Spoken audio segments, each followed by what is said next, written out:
आता हे मीटर ह्याच्यामध्ये काय काय दाखवतं? मॉइश्चर दाखवतं आणि पीएच दाखवतं. मॉइश्चरचं एक हे आहे आणि पीएचचं खाली आहे, ऍसिडिटी आणि अल्कलाईन. बरोबर आहे, दोन्ही एकाच वेळेस दाखवतं. आता हे शून्यावर आहे, हो फुल पाणी, पाणी जास्त. हे कुठं असायला पाहिजे? हे 4 वर असायला पाहिजे. 4 वर पाहिजे. बरोबर. ते किती वर गेले आता? आता 7 वर गेले. 7 बरोबर आहे. आणि आपण जर पाहिलं तर या ठिकाणी जर मॉइश्चर पाहिलं तर हे आहे, बरोबर आहे ना. जर पीएच पाहिला तर किती आहे? 7 आहे. बरोबर आहे.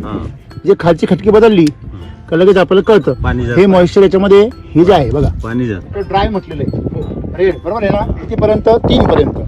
आणि त्याच्या पुढे 7 पर्यंत काय म्हटलं? ग्रीन. ठीक आहे. आणि 8च्या पुढे एक्सेस वेट जास्त आहे. बरोबर आहे ना. आता हे कितीवर आहे? 7 वर आहे. 7 वर म्हणजे हे पाणी जवळजवळ वेट आहे. हे पाणी किती असायला पाहिजे? ड्रॅगनला पाहिजे 4, आणि पाण्याला पाहिजे 6, आणि तुमच्या केळीला पाहिजे 7. आणि आता ते 7 आहे, आपल्याला जास्त आहे पाणी. म्हणजे हे केळी सारखं झालंय. पाणी म्हणून जास्त. केळी सारखं ते पाणी सोडतंय बाहेर. पाणी जास्त.